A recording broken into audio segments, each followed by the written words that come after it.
Bienvenidos a este nuevo audiolibro en el canal.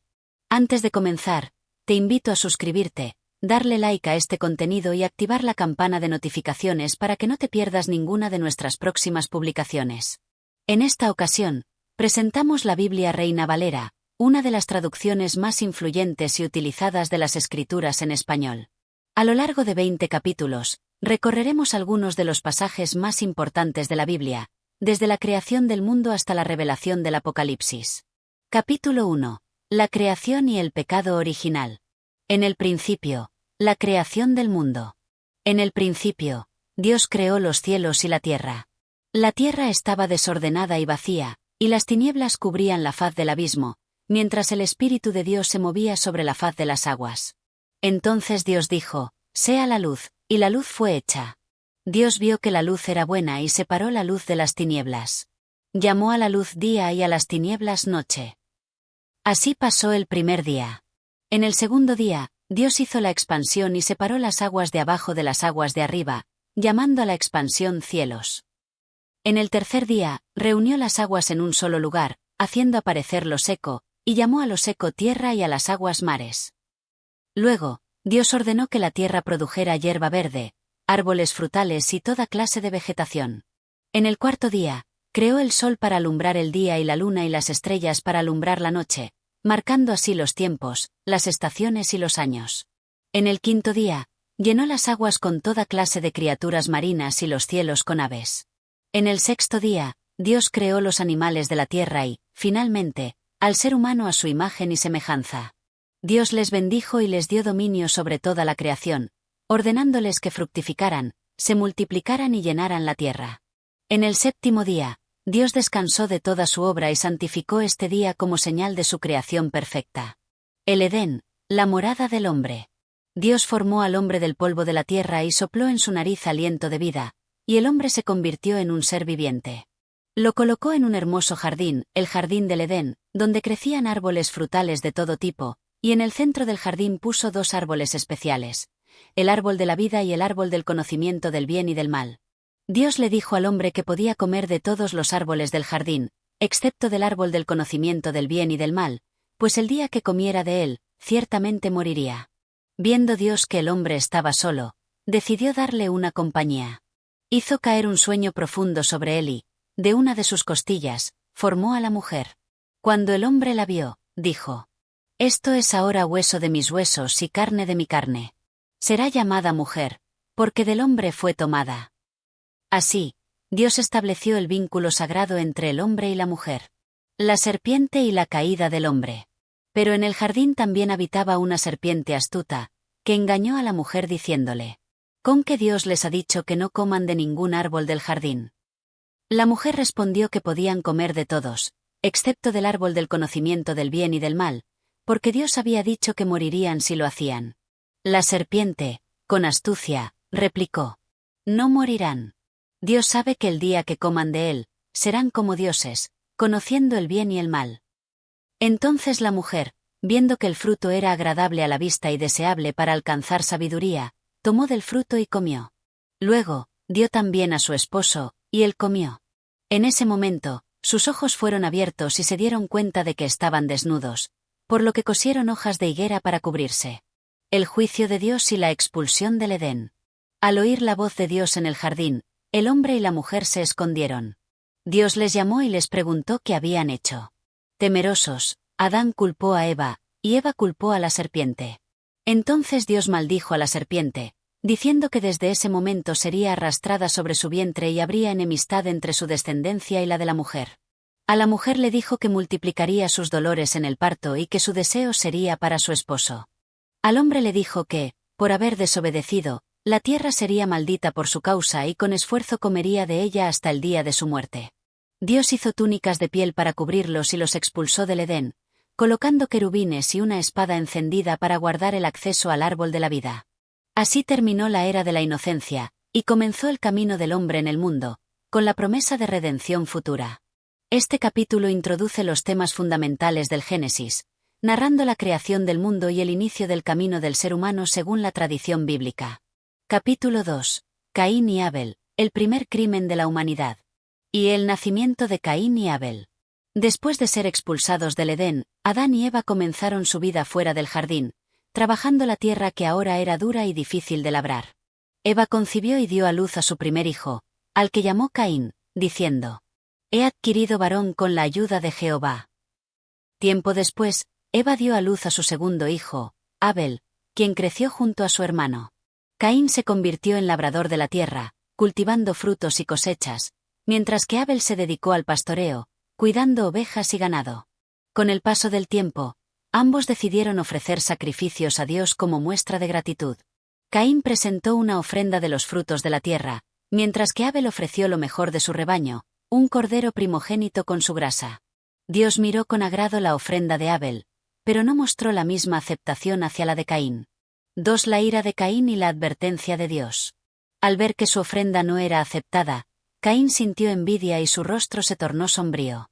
Dios le habló y le dijo: ¿Por qué estás enojado? ¿Por qué ha decaído tu semblante? Si hicieras lo bueno, ¿no serías aceptado? Pero si no lo haces, el pecado está a la puerta y te desea, pero tú debes dominarlo.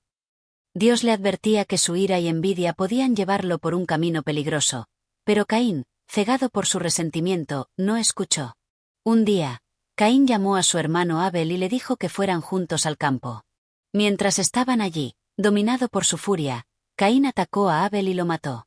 Así se cometió el primer asesinato de la humanidad. 3. El juicio de Dios sobre Caín. Después del crimen, Dios llamó a Caín y le preguntó: ¿Dónde está tu hermano Abel? Caín, con frialdad, respondió: No lo sé. ¿Acaso soy yo el guardián de mi hermano? Pero Dios, que todo lo sabía, le dijo: ¿Qué has hecho? La sangre de tu hermano clama a mí desde la tierra. Dios entonces pronunció un castigo sobre Caín. Ahora serás maldito sobre la tierra, que ha abierto su boca para recibir la sangre de tu hermano de tus manos. Cuando labres la tierra, no te dará su fuerza. Errante y extranjero serás en la tierra. Caín, al escuchar el castigo, sintió temor y le dijo a Dios: Mi castigo es demasiado grande para soportarlo. Cualquiera que me encuentre me matará. Pero Dios, en su misericordia, marcó a Caín con una señal para que nadie lo matara.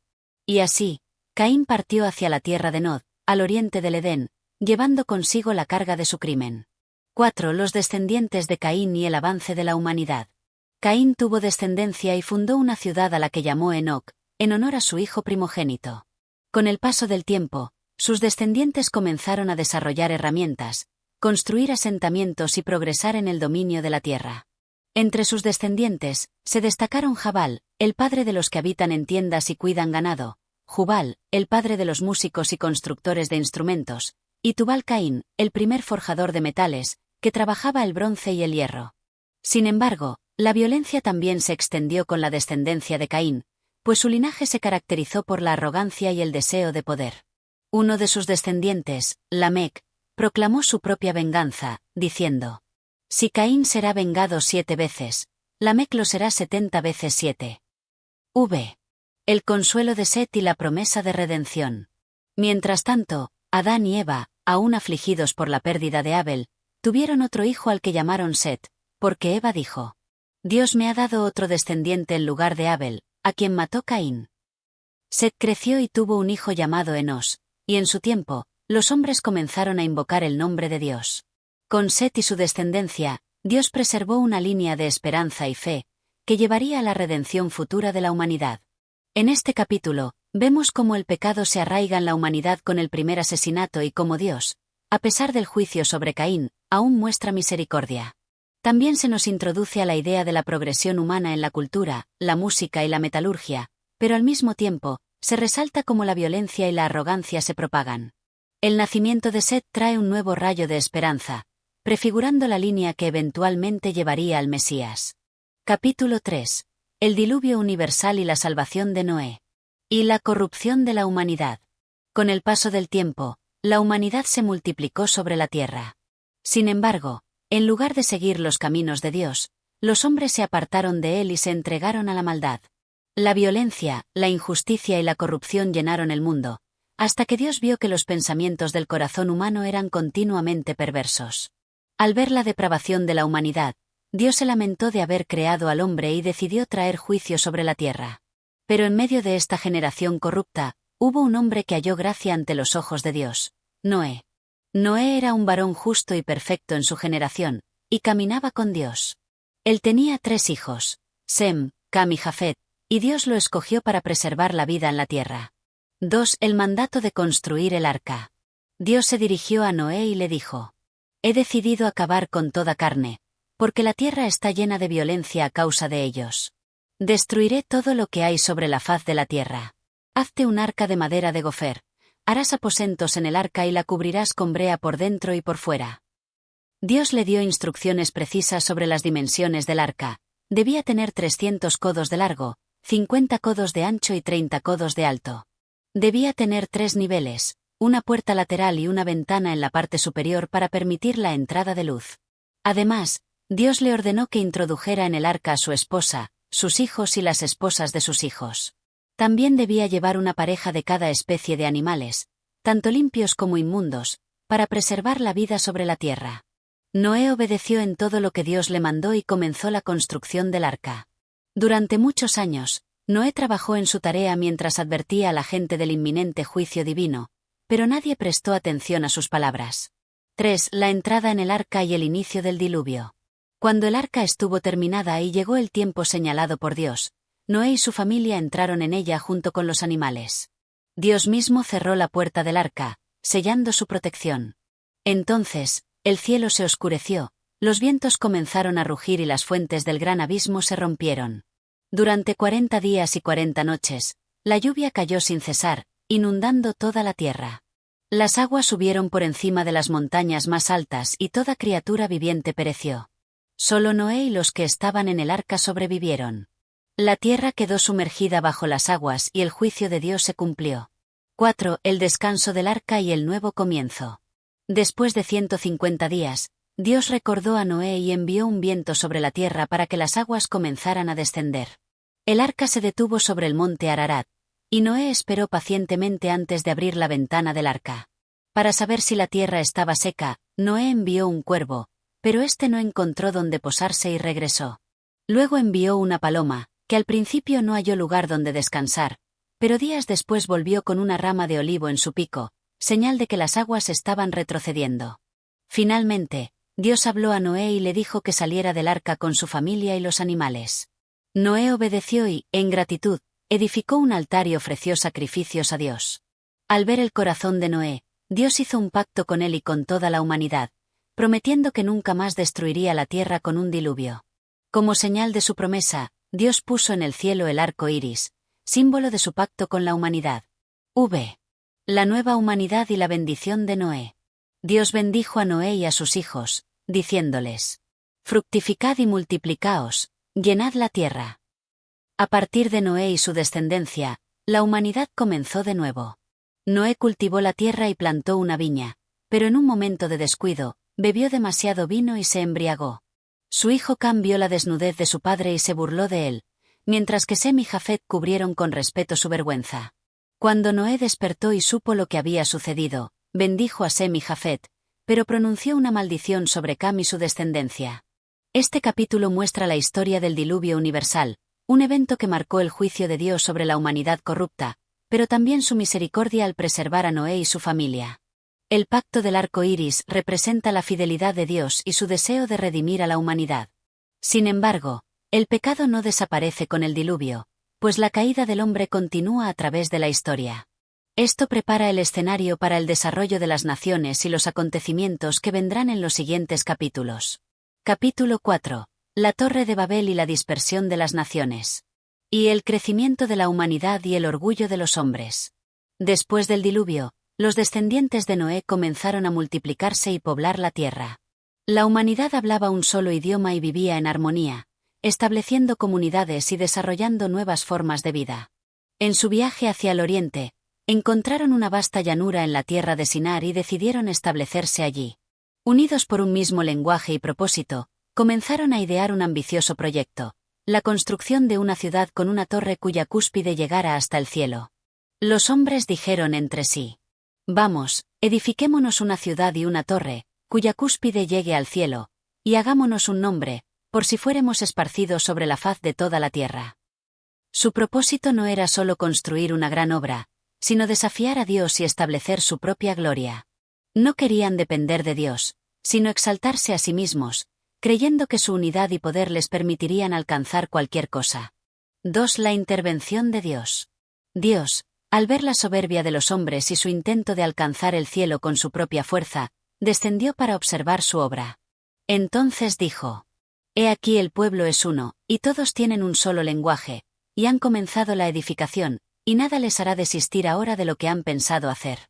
Descendamos, pues, y confundamos su lengua, para que ninguno entienda el habla de su compañero. Dios, en su sabiduría, vio que la unidad de los hombres basada en el orgullo y la autosuficiencia los llevaría a la destrucción. Por eso, confundió su lenguaje, haciendo que dejaran de entenderse entre ellos. La comunicación se volvió imposible y la construcción de la torre se detuvo. El proyecto quedó inconcluso y la ciudad se convirtió en un símbolo del fracaso del hombre al tratar de desafiar la voluntad divina. 3. La dispersión de los pueblos.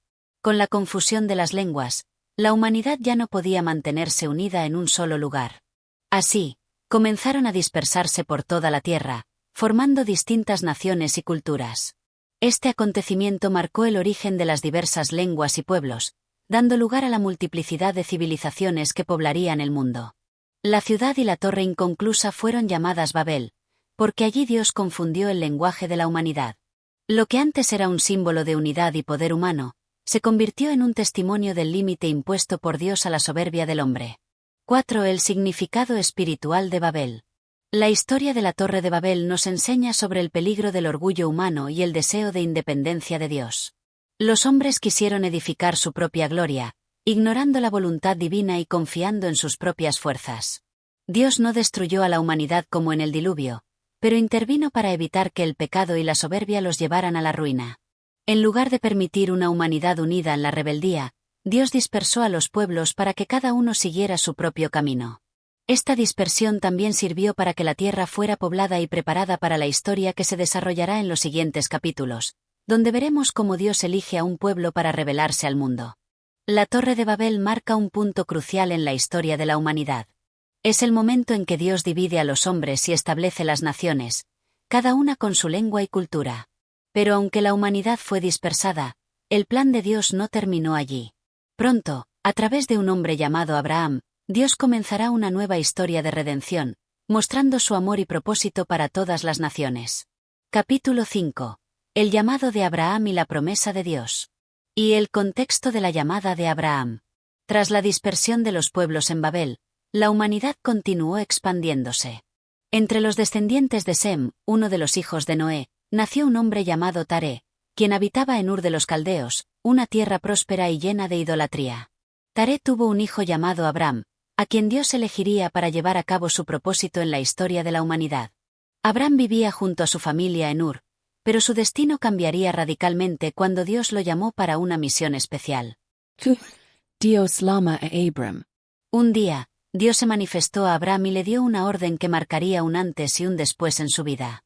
Vete de tu tierra, de tu parentela y de la casa de tu padre, a la tierra que te mostraré. Y haré de ti una gran nación, y te bendeciré, y engrandeceré tu nombre, y serás bendición.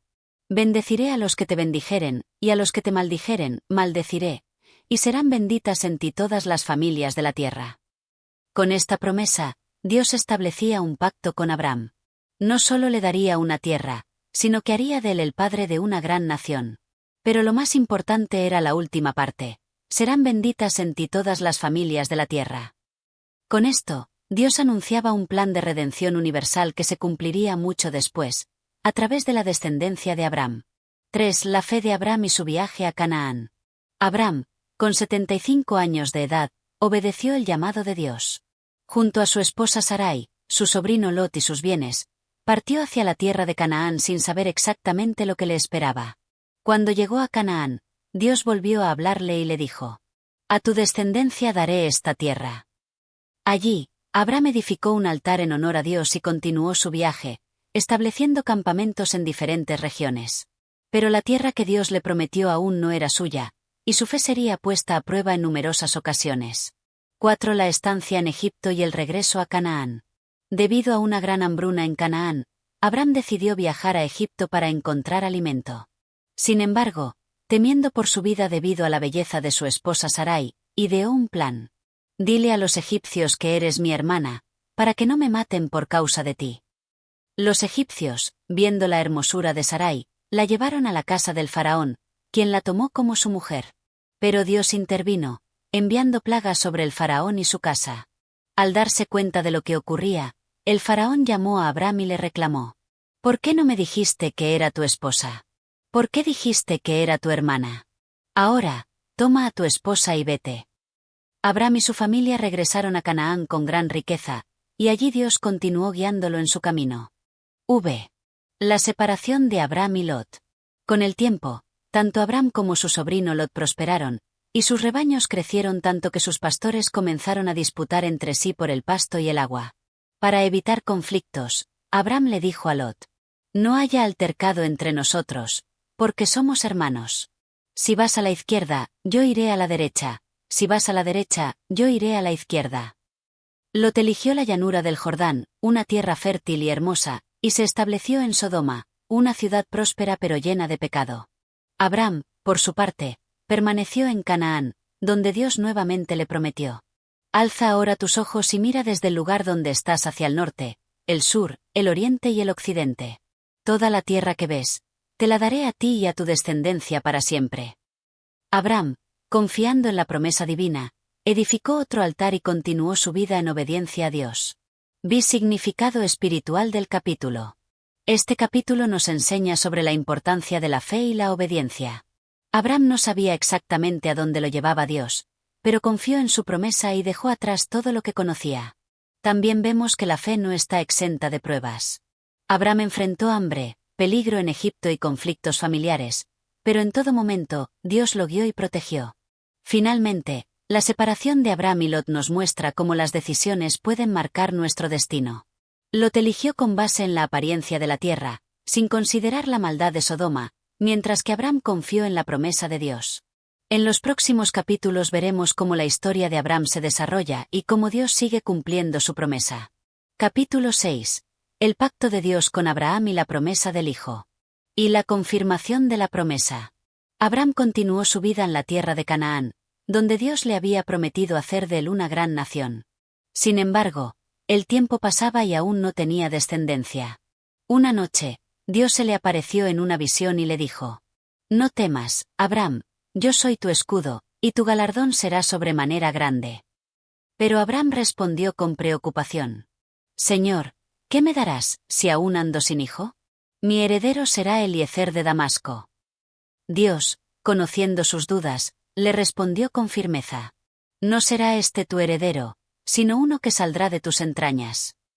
Luego, llevó a Abram fuera de su tienda y le dijo: Mira ahora los cielos y cuenta las estrellas, si puedes contarlas.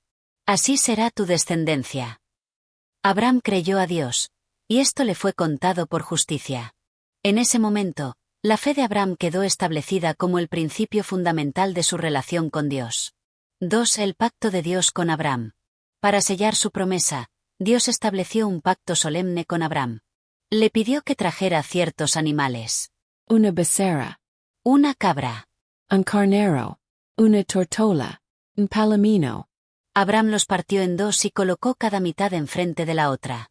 Al caer la noche, un profundo sueño cayó sobre él, y Dios le habló nuevamente: Tu descendencia será extranjera en tierra ajena, y serán esclavizados por 400 años.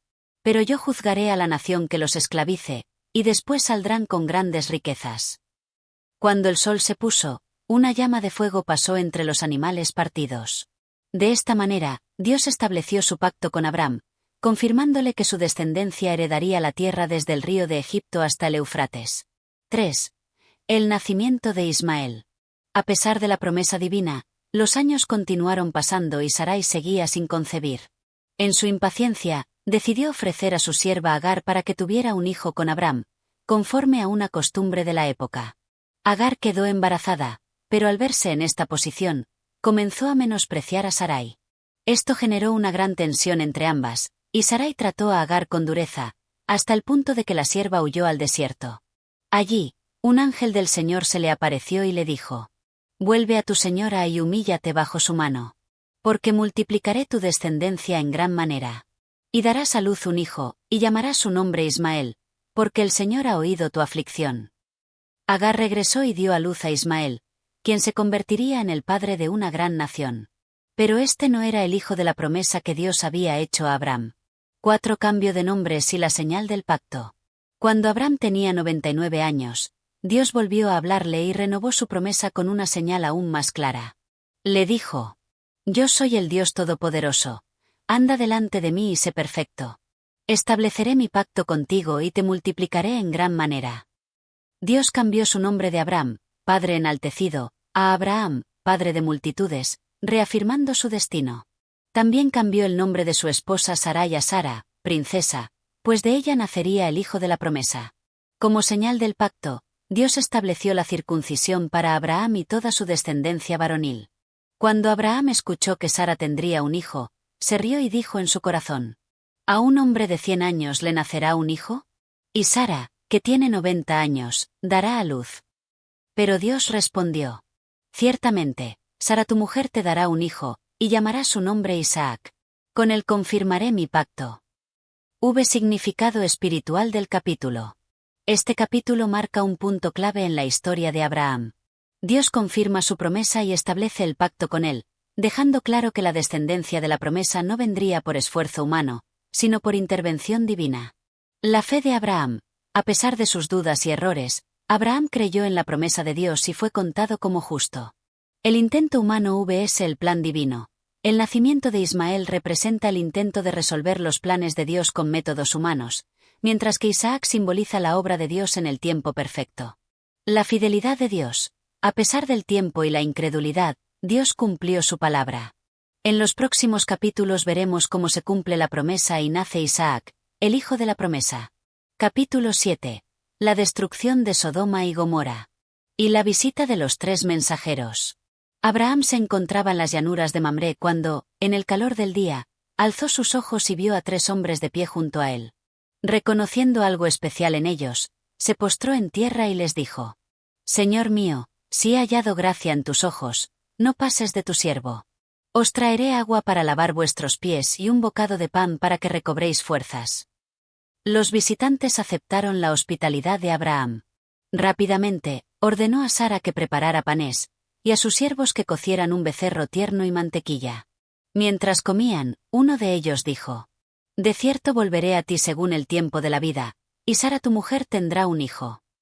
Sara, que escuchaba desde la tienda, se rió en su interior, pues ya era anciana y de avanzada edad. Pero el visitante le dijo: ¿Por qué se ha reído Sara? ¿Acaso hay algo imposible para Dios? Al tiempo señalado, volveré y Sara tendrá un hijo. Sara, temerosa, negó haberse reído, pero el visitante replicó: No es así, sino que te reíste. Este mensaje reafirmó la promesa divina sobre el nacimiento de Isaac, el hijo de la promesa. 2. El juicio sobre Sodoma y Gomorra.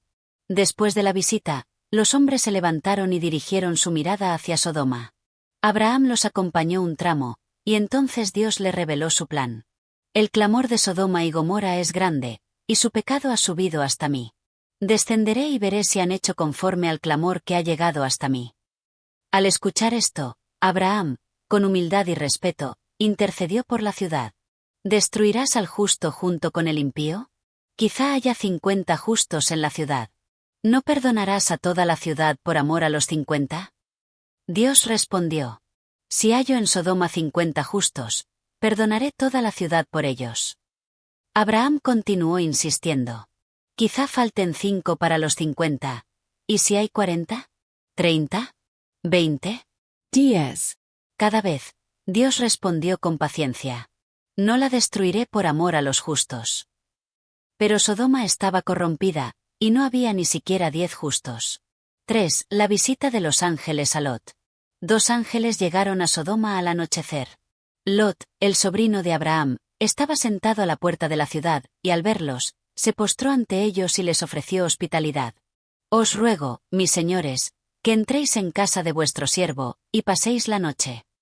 Los ángeles aceptaron, pero antes de acostarse, los hombres de la ciudad rodearon la casa y exigieron que Lot les entregara a los visitantes para abusar de ellos.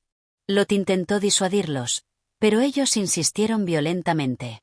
Entonces, los ángeles extendieron sus manos y hirieron con ceguera a los agresores, de modo que no podían encontrar la puerta. Luego dijeron a Lot: «Saca de esta ciudad a todos los que te pertenecen, porque vamos a destruirla. El clamor ha llegado hasta Dios, y nos ha enviado a destruirla». Lot avisó a sus yernos, pero ellos tomaron sus palabras a la ligera y no quisieron salir. 4. La huida de Sodoma. Al amanecer, los ángeles apresuraron a Lot, su esposa y sus hijas, tomándolos de la mano y sacándolos de la ciudad. Uno de los ángeles les advirtió con severidad: «Escapa por tu vida, no mires atrás ni te detengas en toda la llanura. Huye al monte para que no perezcas». Lot, temeroso, pidió refugiarse en una pequeña ciudad cercana, Zoar, y le fue concedido. En cuanto llegaron a Zoar, Dios hizo llover azufre y fuego sobre Sodoma y Gomorra, destruyéndolas completamente. Pero la esposa de Lot, desobedeciendo la orden de no mirar atrás, lo hizo, y en ese instante se convirtió en una estatua de sal. V. Abraham contempla la devastation. Abraham madrugó y se dirigió al lugar donde había hablado con Dios. Desde allí, miró hacia Sodoma y Gomorra y vio una densa humareda que subía de la tierra, como el humo de un horno. Dios, sin embargo, recordó a Abraham y, por amor a él, permitió que Lot escapara antes de la destrucción. Vi significado espiritual del capítulo. Este capítulo representa el juicio divino sobre el pecado desenfrenado y la misericordia de Dios hacia los justos. La justicia de Dios no destruye a los justos junto con los impíos. La intercesión de Abraham refleja la importancia de orar por los demás. El peligro de la tibieza espiritual. Lot vivía en una ciudad corrupta, y su esposa quedó atrapada en su pasado. El cumplimiento del juicio. Sodoma y Gomorra representan la decadencia moral que finalmente enfrenta el juicio divino. Este capítulo deja una enseñanza sobre la obediencia a Dios y la separación del mal. En los siguientes capítulos veremos cómo continúa la historia de Abraham y su descendencia. Capítulo 8. La historia de Jacob. Jacob, el segundo hijo de Isaac y Rebeca, es una figura compleja, marcada por el conflicto familiar y la búsqueda de bendición divina. Su historia comienza con un engaño, cuando Isaac, ya anciano y ciego, decide bendecir a su hijo primogénito, Esaú. Jacob, con la ayuda de su madre, engaña a su padre para recibir la bendición destinada a Esaú. Este acto de astucia y manipulación lo lleva a obtener lo que parecía ser un favor divino, pero también crea una división profunda entre los hermanos. Esaú, al enterarse de la traición, se llena de ira y jura vengarse de Jacob. Ante esta amenaza, Rebeca envía a Jacob lejos, a la casa de su hermano Labán, en Harán, para que se resguarde y se aleje del peligro inminente. En su huida, Jacob vive una experiencia mística que cambiará su vida para siempre. Una noche, mientras descansaba en el camino, Jacob tiene un sueño en el que ve una escalera que llega hasta el cielo, con ángeles ascendiendo y descendiendo por ella. En ese momento, Dios se le aparece y le promete que la tierra en la que está descansando será suya y de su descendencia. Dios le reafirma la bendición que había dado a Abraham y a su padre Isaac, y le promete que será una nación grande, que se expandirá por todo el mundo. Jacob, al despertar, se siente profundamente impactado por la visión y, reconociendo la presencia divina, dice: «Ciertamente el Señor está en este lugar, y yo no lo sabía». En ese momento, establece un altar en el lugar, y llama a ese sitio Betel, que significa casa de Dios. Jacob hace un voto en el que se compromete a servir a Dios y él lo protege y lo bendice en su viaje.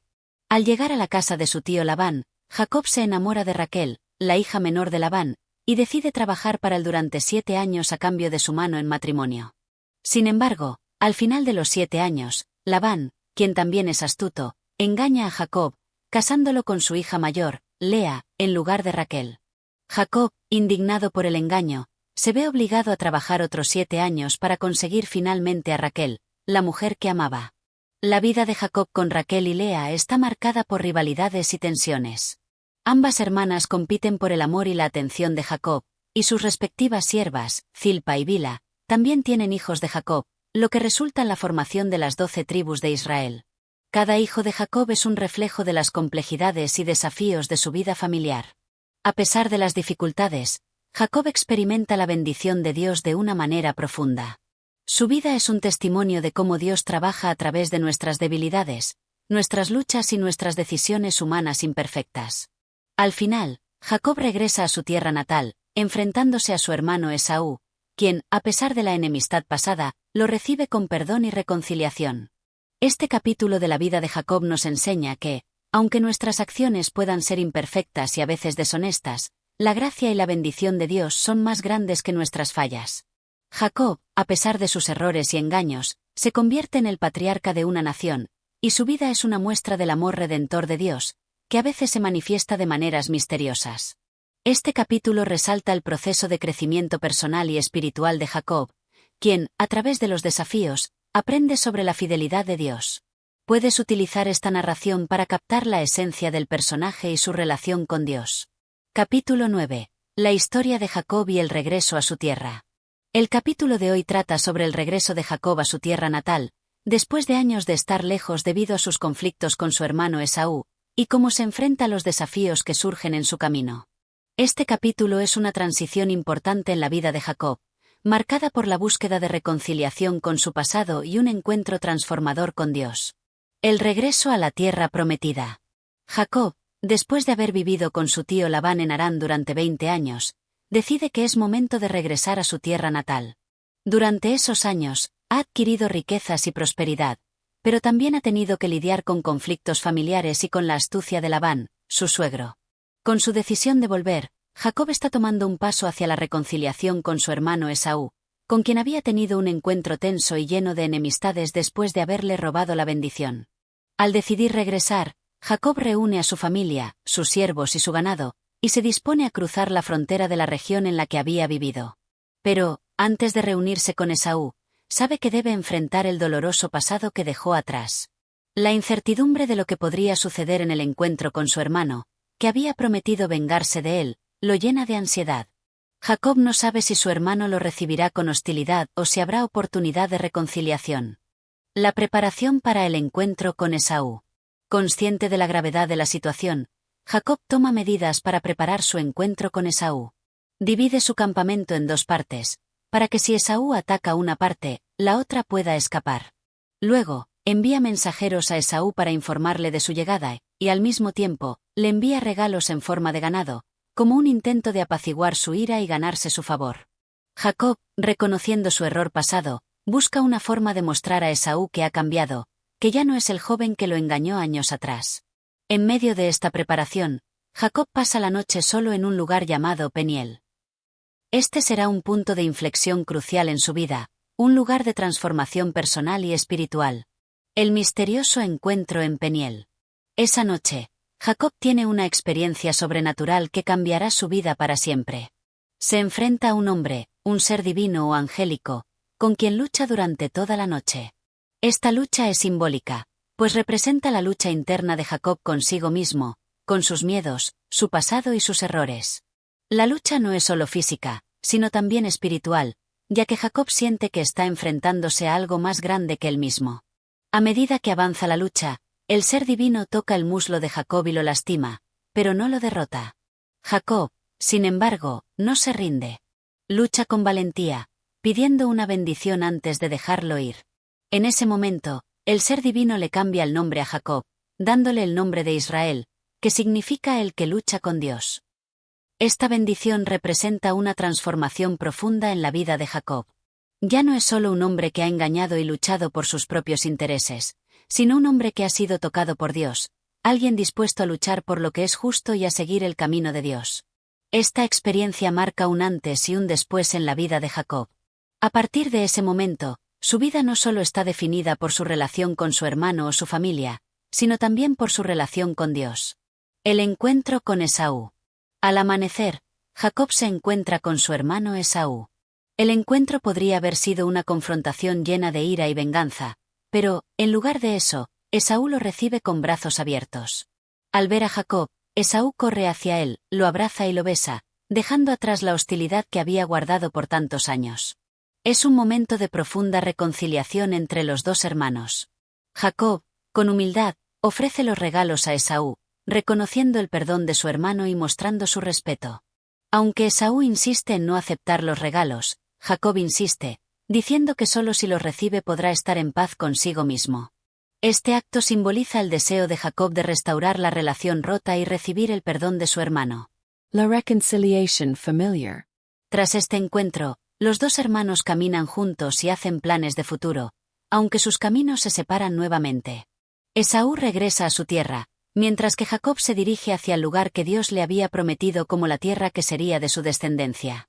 Jacob finalmente llega a la ciudad de Sucot, donde se establece, marcando el comienzo de una nueva fase en su vida, en la que la bendición de Dios y la reconciliación con su hermano Esaú son las bases de su futuro.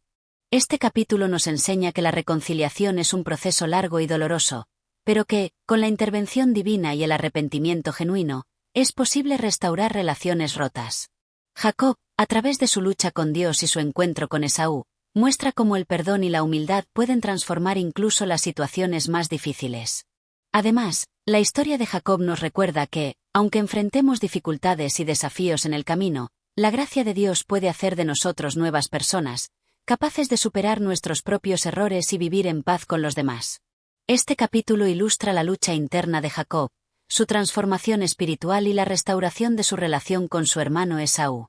La historia de su encuentro con Dios en Peniel y la posterior reconciliación con Esaú son elementos clave en el desarrollo de su carácter y en su papel como patriarca de Israel. Capítulo 10. La historia de José, el sueño y la traición. En este capítulo se da inicio a la historia de José, uno de los hijos más amados de Jacob y Raquel.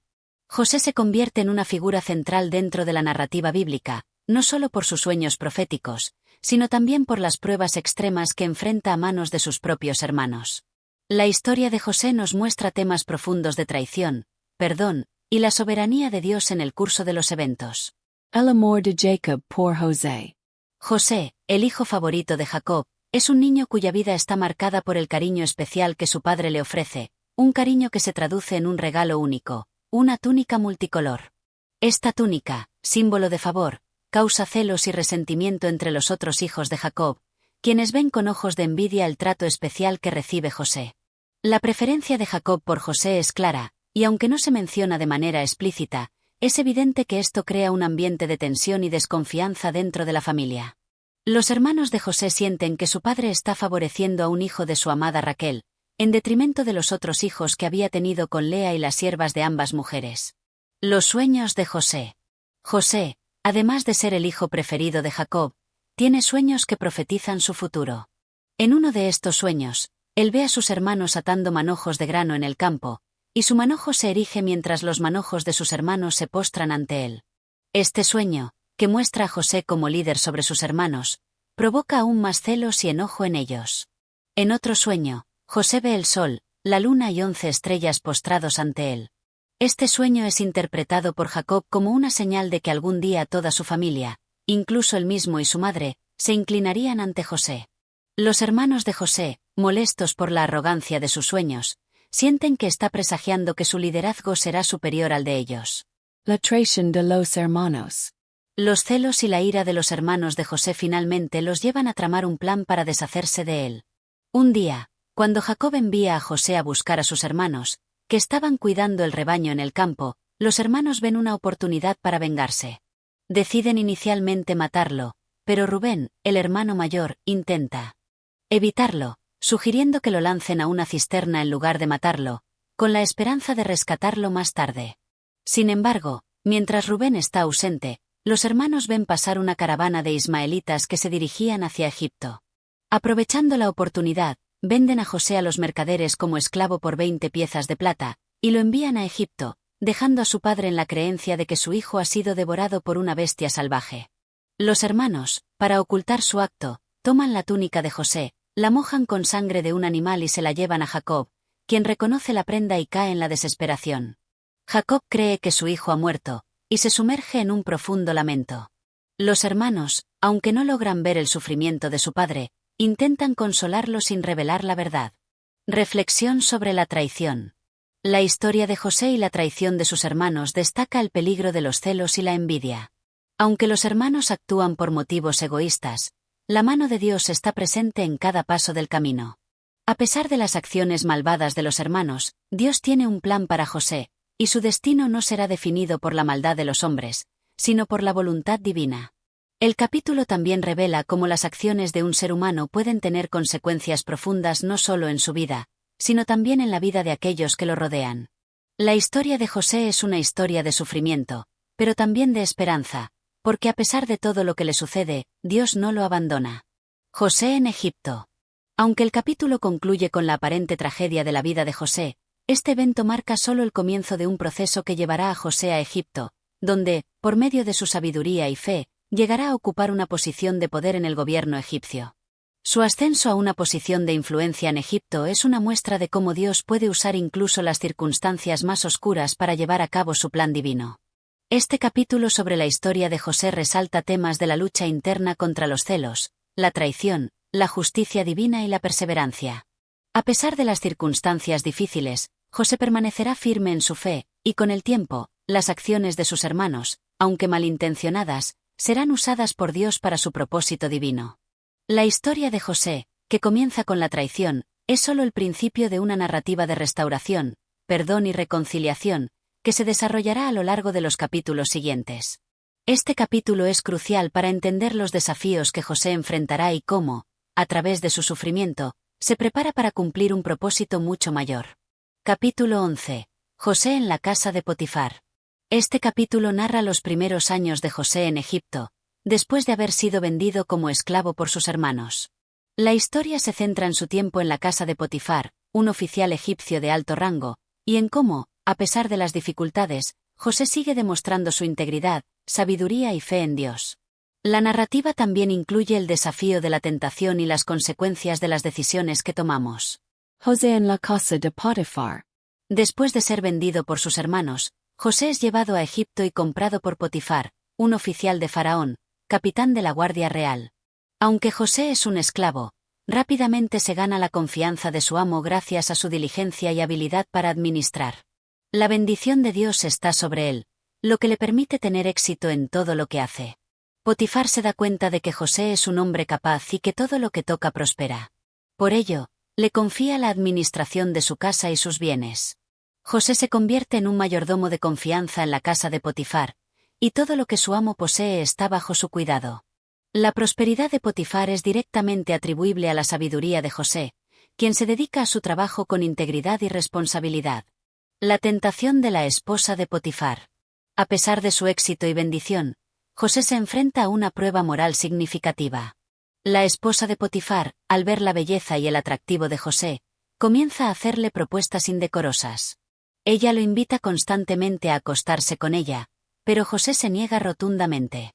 A pesar de sus avances, él mantiene su integridad y le responde que no puede hacer tal cosa, pues traicionaría la confianza de su amo y, lo más importante, desobedecería a Dios. José le explica que su relación con Potifar ha sido de absoluta confianza, y que no puede hacer algo tan ruin. Sin embargo, la esposa de Potifar no se rinde y sigue intentando seducirlo. Un día, mientras José trabaja solo en la casa, ella lo agarra por su túnica y le pide que se acueste con ella. José, demostrando su firmeza moral, huye rápidamente, dejando su túnica en sus manos. La acusación falsa. Cuando la esposa de Potifar ve que José ha huido, se siente avergonzada y furiosa. Decide vengarse de él, acusándolo falsamente de intentar violarla. Ella llama a los siervos de la casa y les cuenta una versión distorsionada de los hechos, afirmando que José intentó forzarla, y muestra la túnica de José como prueba de su mentira. Cuando Potifar regresa a su casa y escucha la acusación de su esposa, se llena de ira. Aunque la Biblia no da detalles sobre cómo Potifar maneja la situación, se puede suponer que la confianza que había depositado en José se ve gravemente afectada.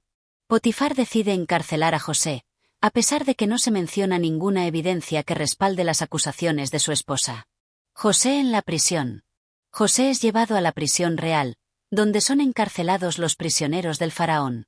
Sin embargo, incluso en la oscuridad de la prisión, José sigue demostrando su fe y su capacidad para prosperar. La mano de Dios sigue sobre él, y se convierte en el encargado de todos los prisioneros. A pesar de la injusticia que ha sufrido, José mantiene su integridad y no pierde su confianza en Dios. La historia de José en la casa de Potifar es un ejemplo poderoso de la tentación y la prueba de carácter. A través de su obediencia a Dios y su negativa a sucumbir a la tentación de la esposa de Potifar, José demuestra su fidelidad y principios. Aunque injustamente encarcelado, la historia no termina aquí, sino que se convierte en un paso crucial en el plan divino para la vida de José. Reflexión sobre la tentación y la integridad. Este capítulo resalta la importancia de la integridad personal y la fidelidad a Dios, incluso cuando enfrentamos tentaciones o injusticias. José se enfrenta a una situación difícil en la que podría haber sucumbido a la tentación de la esposa de Potifar y obtenido placer inmediato, pero él elige obedecer los principios de Dios, sabiendo que la desobediencia traería consecuencias eternas. La huida de José de la tentación es un modelo a seguir para todos los creyentes. En lugar de enfrentar la tentación por su cuenta o ceder a ella, José elige huir de la situación, lo que nos enseña que, en ocasiones, la mejor manera de resistir la tentación es alejarnos de ella por completo. Además, a pesar de que José sufre injusticia al ser encarcelado, su fe en Dios no flaquea. La vida de José es un ejemplo de que, incluso cuando enfrentamos la adversidad, podemos confiar en que Dios tiene un plan más grande para nosotros, y que nuestras acciones fieles serán recompensadas de maneras que no podemos ver de inmediato. Este capítulo sobre José en la casa de Potifar es fundamental para comprender su carácter y su determinación para vivir conforme a los principios de Dios, a pesar de las circunstancias difíciles. A través de su rechazo a la tentación y su disposición a sufrir por hacer lo correcto, José muestra un ejemplo de fidelidad y confianza en el plan divino. Capítulo 12. José en la prisión. Este capítulo continúa la historia de José, quien, después de ser injustamente acusado por la esposa de Potifar, es encarcelado. A pesar de la injusticia que enfrenta, la providencia de Dios sigue siendo evidente en su vida. La narrativa muestra cómo José maneja su tiempo en prisión con sabiduría, fe y responsabilidad. Aunque su situación parece sombría, Dios lo está preparando para un futuro mucho más grande. José en la prisión real. José, al ser encarcelado por las falsas acusaciones de la esposa de Potifar, se encuentra en la prisión real, un lugar donde se mantenían a los prisioneros de alto perfil, incluidos aquellos que habían ofendido a la corte del faraón. Aunque ha sido tratado injustamente, José no pierde su carácter ni su fe en Dios. A pesar de estar en un lugar de sufrimiento y humillación, Dios sigue con él, y José es favorecido por el alcaide de la prisión. La providencia de Dios. En la prisión, José demuestra su capacidad para organizar y liderar, y pronto gana la confianza del alcaide. Dios, en su gracia, le otorga favor a José, y el alcaide lo pone a cargo de todos los prisioneros, dándole una responsabilidad significativa. Esta experiencia es una continuación de la tendencia de José a ser promovido y puesto en posiciones de liderazgo, a pesar de las circunstancias adversas que enfrenta. José muestra una vez más sus habilidades de administración y su capacidad para ganarse la confianza de aquellos que están a su alrededor. Incluso en la prisión, José sigue demostrando su integridad y habilidad para hacer bien las cosas. Dios lo bendice, y su presencia en la vida de José se vuelve aún más evidente en medio de la adversidad. El copero y el panadero del faraón. Un día, el faraón se enfurece con su copero y su panadero, dos oficiales de la corte real, y los hace encarcelar en la misma prisión donde José está. Ambos hombres tienen sueños extraños, pero no saben qué significan. Al ver sus rostros tristes, José se interesa por su bienestar y les pregunta la razón de su aflicción. El copero y el panadero le cuentan sus sueños, y José, guiado por Dios, les ofrece interpretaciones. El sueño del copero es el siguiente. En su sueño, el copero ve una vid con 3 sarmientos que produce racimos de uvas. El copero exprime las uvas en la copa del faraón y se las da. José interpreta el sueño diciendo que los 3 sarmientos representan 3 días, y que dentro de 3 días, el faraón levantará al copero de su prisión y lo restaurará a su puesto. El sueño del panadero es diferente. En su sueño, el panadero tiene 3 canastas llenas de pan sobre su cabeza, pero los pájaros vienen y se las comen. José interpreta este sueño diciendo que los 3 canastos representan 3 días, pero que, en su caso, dentro de 3 días, el faraón ordenará que el panadero sea ejecutado y colgado en un árbol, y que los pájaros comerán su carne.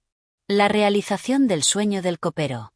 José, antes de que se cumplan los sueños, le pide al copero que, cuando sea restaurado a su puesto, se acuerde de él y lo mencione al faraón para que pueda ser liberado de la prisión. El copero, agradecido por la interpretación correcta de su sueño, promete ayudar a José. Sin embargo, cuando el copero es liberado y restaurado a su puesto, se olvida de José, y no menciona nada al faraón durante 2 años. Reflexión sobre la esperanza en medio de la adversidad.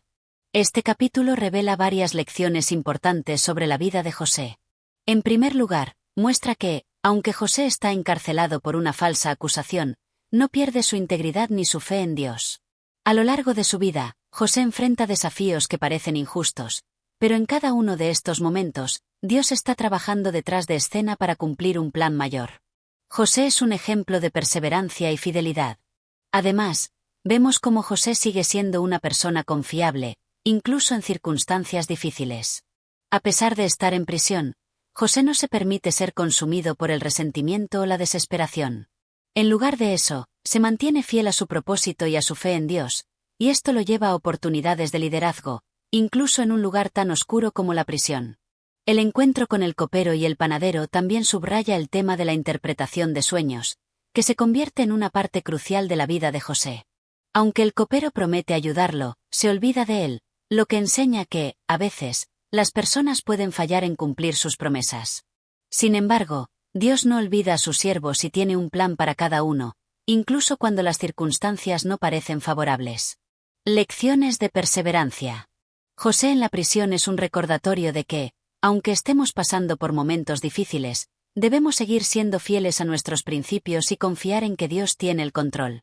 La adversidad puede ser una oportunidad para crecer, aprender y prepararnos para lo que está por venir.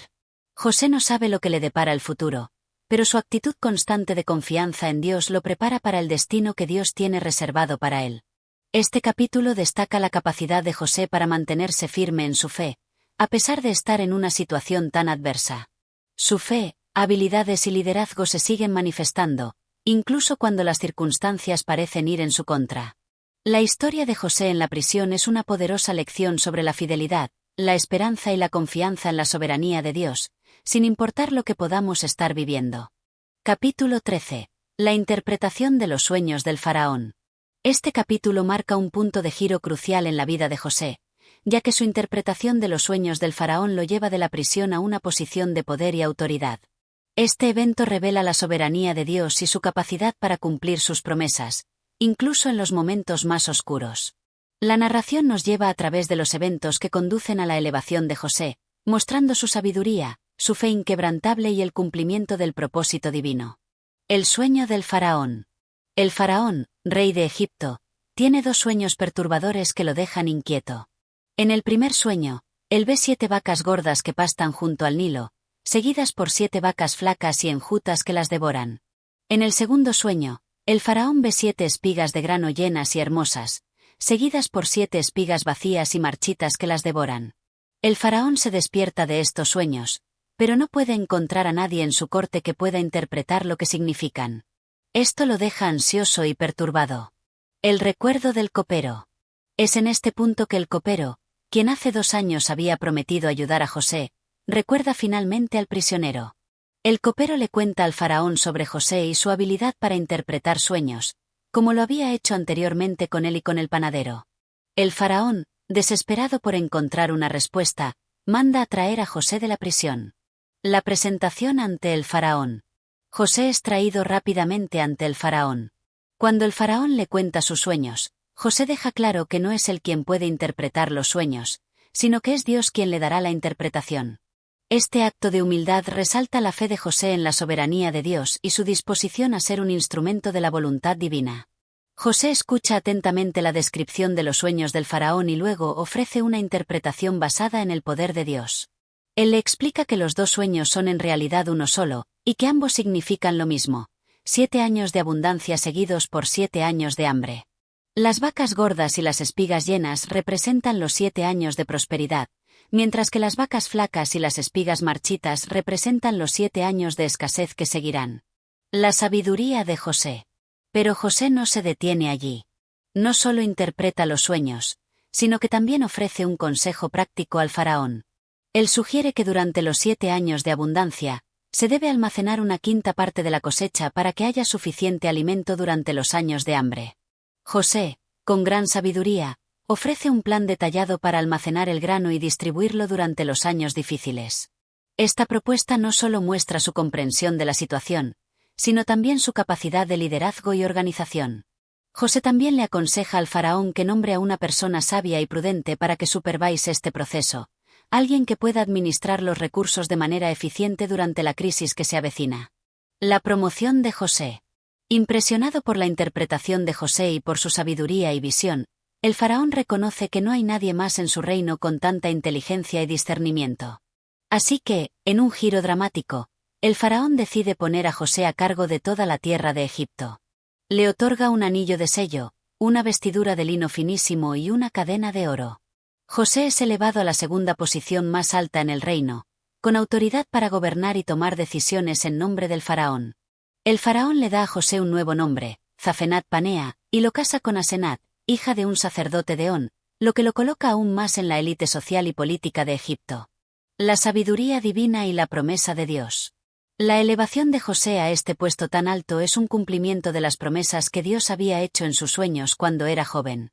Aunque José había sido rechazado por su familia, vendido como esclavo y encarcelado injustamente, Dios tenía un plan mayor para su vida.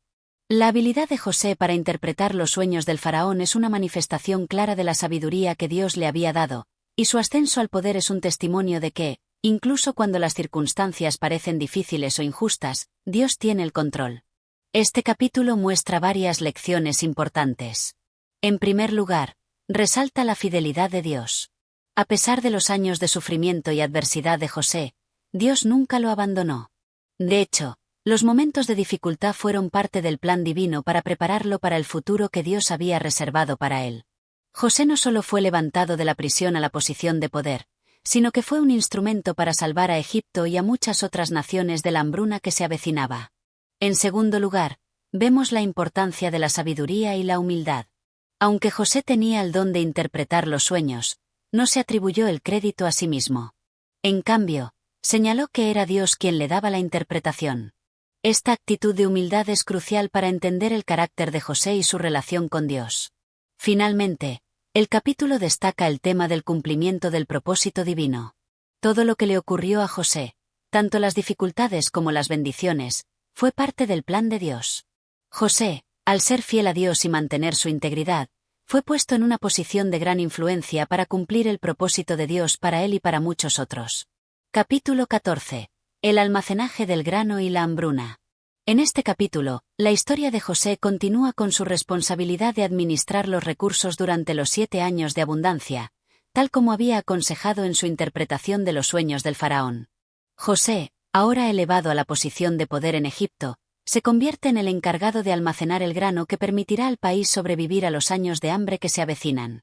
Este capítulo resalta la importancia de la planificación y la sabiduría, así como el cumplimiento del propósito divino. El cumplimiento del plan. José comienza a implementar el plan que le había sugerido al faraón. Durante los 7 años de abundancia, se recopila y almacena una quinta parte de la cosecha de Egipto. José organiza la recogida del grano en todo el país y se asegura de que haya suficiente almacenado en las ciudades para proveer durante la futura hambruna.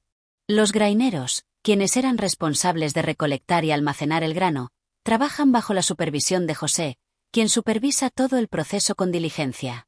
El texto enfatiza que la abundancia fue tan grande que el grano se almacenó en grandes cantidades, como la arena del mar, que no se podía contar. La riqueza y prosperidad de Egipto durante estos años de abundancia están claramente reflejadas en los vastos almacenes de grano. La administración de José es precisa y eficaz, lo que le da a Egipto una ventaja estratégica frente a lo que está por venir. La hambruna llega. Como José había interpretado, los 7 años de abundancia finalmente terminan, y llega la hambruna que afectó no solo a Egipto, sino también a las tierras vecinas. La escasez de alimentos se extiende por toda la región, y las personas comienzan a llegar a Egipto en busca de grano. El faraón, reconociendo la sabiduría de José y la planificación exitosa que había llevado a cabo, le ordena que distribuya el grano a todos los que lo necesiten. Las naciones circundantes, al enfrentar la crisis alimentaria, envían delegados a Egipto para comprar grano. Esta hambruna, que inicialmente parecía ser una tragedia, se convierte en una oportunidad para Egipto de ser un refugio para las naciones necesitadas. El pueblo de Egipto, junto con las naciones vecinas, depende ahora de los graneros que José había cuidadosamente llenado durante los años de abundancia. La llegada de los hermanos de José. Es en este contexto de escasez que los hermanos de José, que vivían en Canaán, también se ven afectados por la hambruna. Jacob, su padre, envía a 10 de sus hijos a Egipto a comprar grano, ya que saben que Egipto tiene suficiente para abastecer a la región. Sin embargo, el hermano menor de José, Benjamín, no es enviado, ya que Jacob temía perderlo también, después de haber perdido a José, su hijo favorito. Cuando los hermanos de José llegan a Egipto, se presentan ante él para comprar grano, sin reconocerlo.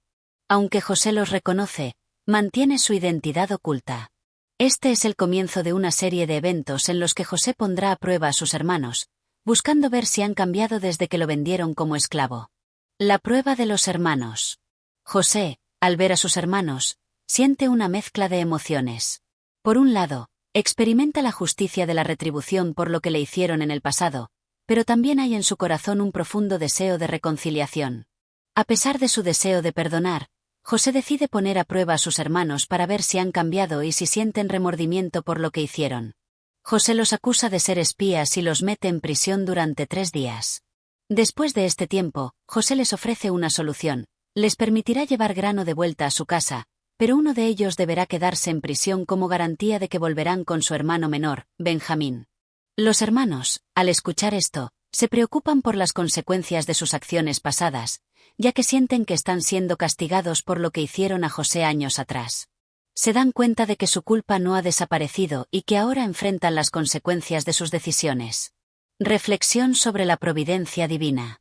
Este capítulo resalta la importancia de la planificación y la preparación, elementos fundamentales en la vida de José. La sabiduría y el liderazgo de José permiten que Egipto sobreviva a la crisis de la hambruna, y sus decisiones estratégicas benefician no solo a Egipto, sino a otras naciones. La fidelidad de José a su misión divina y su capacidad para actuar con prudencia y responsabilidad son claves para el cumplimiento del propósito que Dios tiene para él. Además, la llegada de los hermanos de José marca un momento crucial en el relato de la reconciliación familiar. La decisión de José de mantener su identidad oculta y poner a prueba a sus hermanos es un recordatorio de que las relaciones rotas requieren tiempo y paciencia para ser restauradas. José, aunque herido por el trato que recibió de sus hermanos, muestra una sabiduría que permite que el proceso de reconciliación se lleve a cabo de manera gradual y significativa. Lecciones de sabiduría y reconciliación. Este capítulo ofrece varias lecciones clave. Primero, muestra que la sabiduría y la prudencia son fundamentales en tiempos de crisis. La preparación adecuada durante los tiempos de abundancia puede marcar la diferencia cuando llegan tiempos difíciles. José, al ser fiel a su labor y administrando con sabiduría los recursos de Egipto, no solo asegura la sobrevivencia del pueblo de Egipto, sino que también pone en marcha un proceso de reconciliación con su propia familia. En segundo lugar, el capítulo pone de relieve la importancia de la restauración y la reconciliación. Aunque José podría haber tomado venganza, decide tomar un camino más difícil pero más sabio: poner a prueba a sus hermanos y darles la oportunidad de arrepentirse y demostrar su cambio. Este proceso de restauración familiar muestra la gracia y la justicia en acción. Este capítulo es crucial en la historia de José, ya que no solo ilustra su sabiduría en la administración de los recursos, sino que también establece el escenario para la futura reconciliación con sus hermanos. Es una narrativa que enseña lecciones sobre la planificación estratégica, la providencia divina y el perdón. Para tu canal de audiolibros, este capítulo es una excelente oportunidad para explorar temas de liderazgo, sabiduría, justicia y reconciliación. Capítulo 15. La prueba de Benjamín y la revelación de José.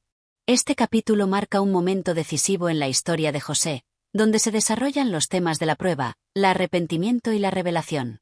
Después de la primera visita de los hermanos de José a Egipto, José decide continuar con su plan para ver si sus hermanos han cambiado desde el día que lo vendieron como esclavo. Ahora, en medio de la escasez, se da paso a un proceso de restauración, donde José observa con atención la respuesta de sus hermanos y especialmente el comportamiento hacia Benjamín, el hermano más joven y favorito de su padre. El regreso de los hermanos a Egipto. Tras su primera visita, los hermanos regresan a su hogar en Canaán con el grano comprado y el corazón preocupado por la incertidumbre de tener que regresar a Egipto con Benjamín, el hermano menor. Mientras tanto, la hambruna sigue afectando a la región, y no tienen más opción que regresar a Egipto para obtener más provisiones. Jacob, su padre, se muestra reacio a enviar a Benjamín con ellos. La pérdida de José aún pesa sobre él, y teme perder a su segundo hijo favorito. Sin embargo, los hermanos insisten en que la única manera de obtener más grano es traer a Benjamín. Finalmente, Jacob consiente, pero con mucho temor. Este momento marca el principio de la prueba de Benjamín. La llegada de los hermanos con Benjamín. Cuando los hermanos llegan a Egipto con Benjamín, José, que había preparado todo para este encuentro, los recibe nuevamente. La tensión en el aire es palpable, ya que José sigue manteniendo su identidad en secreto. En esta segunda visita, José organiza un festín para sus hermanos, y los coloca en el orden exacto en que nacieron, lo que los sorprende profundamente, ya que no pueden entender cómo José pudo conocer detalles tan específicos de su familia. A lo largo del festín, José observa cuidadosamente la interacción de sus hermanos con Benjamín. Les da porciones más grandes, especialmente a Benjamín, lo que deja a los hermanos desconcertados, pero también indica que José está evaluando su lealtad y su trato hacia el hermano más joven. La prueba de la copa de plata. Para la siguiente parte de su prueba, José prepara una trampa sutil. Después de que los hermanos se van de Egipto con el grano, José manda a uno de sus siervos a seguirlos y colocar su copa de plata en el saco de Benjamín. Cuando los hermanos son alcanzados por el siervo de José, ellos niegan con indignación haber robado la copa, y le prometen al siervo que, si se encuentra en su posesión, el culpable será castigado severamente. Al abrir los sacos de los hermanos, la copa de plata se encuentra en el saco de Benjamín. Esto provoca una gran consternación en los hermanos, quienes se sienten devastados. Ellos, al darse cuenta de que Benjamín está en peligro de ser hecho esclavo, regresan rápidamente a Egipto con él, dispuestos a enfrentar las consecuencias de lo sucedido. La humillación y el arrepentimiento. Al regresar a Egipto con Benjamín, los hermanos se presentan ante José, quien los recibe con severidad. José, manteniendo su identidad oculta, los acusa nuevamente de robo y se prepara para tomar a Benjamín como esclavo. Sin embargo, en este momento de gran angustia, los hermanos muestran un cambio de corazón. Judá, uno de los hermanos mayores y quien había liderado la venta de José años atrás, se ofrece como esclavo en lugar de Benjamín. Judá, con gran humildad y arrepentimiento, le ruega a José que no haga sufrir más a su padre, quien está profundamente afectado por la posible pérdida de Benjamín. Judá relata cómo su padre ha sufrido mucho por la desaparición de José y que ahora, si pierde a Benjamín, su vida no tendrá sentido. Él está dispuesto a tomar el lugar de Benjamín y ser esclavo en su lugar para salvar a su hermano y a su padre. La revelación de José. Al ver el profundo arrepentimiento y la disposición de sus hermanos para proteger a Benjamín, José no puede contener más sus emociones. Finalmente, se revela a sus hermanos, diciendo: «Yo soy José, vuestro hermano, el que vendisteis para que me llevaran a Egipto». Este momento está lleno de emoción y sorpresa, ya que los hermanos, atónitos, no pueden creer que la persona que ellos habían traicionado y dejado por muerto esté ahora frente a ellos como el segundo al mando de Egipto. José les asegura a sus hermanos que no los condena por lo que hicieron, sino que les recuerda que todo lo que sucedió fue parte del plan divino. Les explica que Dios permitió su venta a Egipto para salvar vidas durante la hambruna que se avecinaba. José muestra gran sabiduría al entender que, aunque sus hermanos actuaron mal, Dios usó esos eventos para cumplir un propósito mayor. El perdón y la reconciliación. José les pide a sus hermanos que no se sientan culpables por lo que hicieron. Les asegura que no guarda rencor y que todo lo que ha sucedido fue parte del plan de Dios para salvar a muchas personas. Este acto de perdón marca el comienzo de la restauración de las relaciones familiares.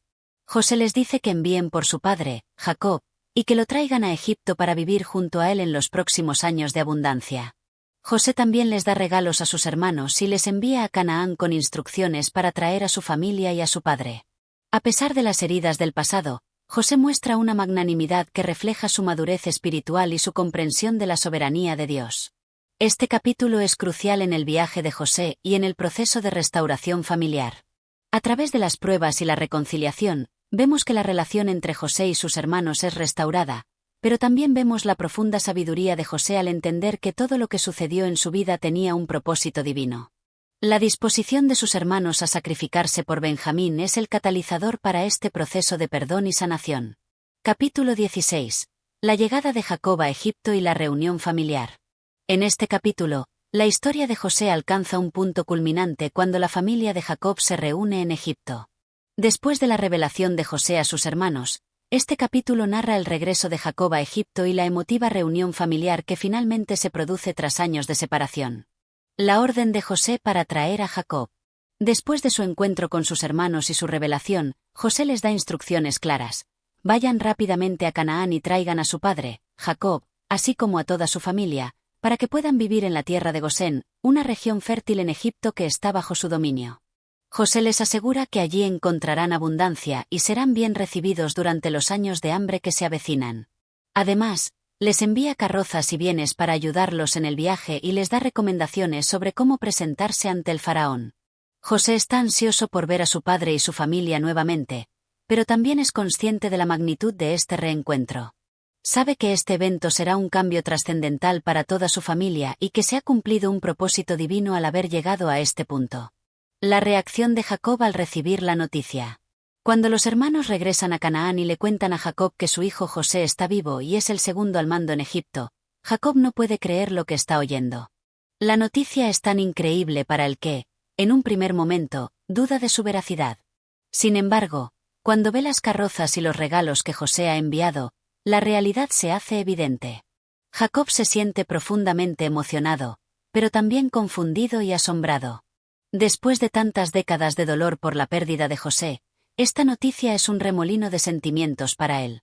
Jacob finalmente decide ir a Egipto, no solo porque ha recibido la confirmación de que su hijo está vivo, sino porque siente que es el momento de reunirse con él y con sus hijos. La idea de ver nuevamente a José lo llena de esperanza, pero también de incertidumbre, ya que el viaje a Egipto será largo y complicado. El viaje de Jacob a Egipto. Jacob, acompañado por su familia, comienza el largo viaje hacia Egipto. El viaje está lleno de emoción, pero también de temor, pues Jacob sabe que está dejando atrás su tierra natal, Canaán, para ir a un lugar que es desconocido para él. A lo largo del camino, Jacob hace una parada en Berseba, y en ese lugar tiene una visión en la que Dios le habla.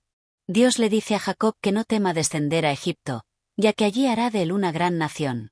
Este es un momento clave en la historia de Jacob, pues Dios le asegura que este no será un viaje sin propósito. Por el contrario, será el comienzo de una nueva etapa en la historia de su descendencia. Dios promete estar con él en Egipto y le asegura que lo traerá de vuelta a la tierra prometida en el futuro. El encuentro entre Jacob y José. Al llegar a Egipto, la reunión entre Jacob y José es un momento de gran emoción. José sale al encuentro de su padre y, cuando se encuentran, José cae sobre él y lo abraza, llorando a mares. Jacob, por su parte, se siente profundamente agradecido y, al ver a su hijo con vida, expresa que está listo para morir en paz, ya que ha cumplido su mayor deseo, ver a su hijo José nuevamente. Este encuentro es un símbolo de la restauración de una relación rota, una relación que había sido marcada por el dolor y la separación. Es el cumplimiento de una promesa que parecía imposible, pero que finalmente se convierte en una realidad gracias a la providencia divina. La presentación de los hermanos ante el faraón. Una vez que Jacob y su familia se han reunido, José organiza un encuentro formal entre su padre, Jacob, y el faraón. Jacob, como cabeza de la familia, es presentado ante el faraón. El faraón, que ha oído hablar de la llegada de la familia de Jacob, los recibe con respeto y curiosidad. Jacob, en su encuentro con el faraón, le expresa su gratitud y bendice al faraón. Este momento es significativo porque refleja el alto estatus que José ha alcanzado en Egipto. Jacob, aunque en sus últimos años, muestra una gran dignidad al estar frente al faraón. La bendición que le da al faraón es un signo de la sabiduría que ha acumulado a lo largo de su vida. El faraón, por su parte, ofrece a la familia de Jacob la mejor tierra en Gosén, asegurando que podrán vivir allí con comodidad y prosperidad. La reunión familiar y el establecimiento en Gosén. Finalmente, la familia de Jacob se establece en la región de Gosén, donde pueden prosperar. A pesar de que Egipto está atravesando años de escasez, la tierra de Gosén ofrece abundancia, y la familia de Jacob encuentra una nueva vida. Los hijos de Jacob, junto con sus descendientes, comienzan a formar una nueva comunidad en Egipto. A lo largo de este capítulo, la bendición de Dios sobre la familia de Jacob es evidente. A pesar de las dificultades y el sufrimiento que han atravesado, han llegado a un lugar de prosperidad y bienestar. José ha jugado un papel clave en todo este proceso, y su sabiduría y bondad han permitido que su familia sea restaurada. Este capítulo destaca el tema de la providencia divina y cómo, a través de eventos complejos y dolorosos, Dios cumple sus promesas. La reunión de Jacob con José es un ejemplo claro de cómo la restauración y la reconciliación pueden ser posibles incluso después de grandes pruebas. Jacob, al recibir la noticia de la vida de su hijo, experimenta un profundo gozo y paz, y es testigo de la fidelidad de Dios en su vida. A través de este encuentro, se hace evidente que Dios tiene un plan para su pueblo, un plan que se cumplirá a lo largo de las generaciones. La reconciliación entre Jacob y José, y el establecimiento de la familia de Jacob en Egipto, es un testimonio de la misericordia de Dios. No importa cuán rotas o separadas puedan estar las relaciones familiares, el perdón y la restauración son posibles cuando hay un cambio de corazón y una disposición para perdonar y restaurar. Este capítulo es una maravillosa adición a tu canal de audiolibros, ya que ofrece valiosas lecciones sobre la fe, la paciencia, el perdón y la providencia divina en la vida de las personas. Además, refuerza el mensaje de que, incluso en medio de los desafíos, la restauración es posible si se busca la voluntad de Dios. Capítulo 17. La bendición de Jacob a sus hijos. Este capítulo es uno de los momentos más emotivos y significativos en la vida de Jacob. A medida que los años de Jacob se acercan a su fin, se prepara para bendecir a sus hijos y darles sus últimas palabras de sabiduría y consejo antes de su muerte. Es un momento de reflexión sobre el legado que deja, las relaciones familiares y el destino de cada uno de sus hijos. La enfermedad de Jacob. El capítulo comienza con la noticia de que Jacob está gravemente enfermo. Sintiéndose cerca del final de sus días, llama a su hijo José y le pide que le haga un juramento. Jacob quiere que José le prometa que, cuando muera, lo enterrará en la tumba de sus padres, en la cueva de Macpela, en la tierra de Canaán. Esta petición es una muestra del profundo deseo de Jacob de regresar a la tierra prometida, la tierra que Dios le había prometido a Abraham y a sus descendientes, y donde sus ancestros descansaban. José, movido por el amor y el respeto a su padre, le promete cumplir su deseo. Este momento es una reafirmación de la conexión de Jacob con la promesa de Dios sobre la tierra de Canaán y su creencia en la fidelidad divina. La bendición de los hijos de José. A continuación, José lleva a sus dos hijos, Efraín y Manasés, a la presencia de Jacob para que éste los bendiga. Jacob, al ver a sus nietos, se siente emocionado y los toma en sus brazos.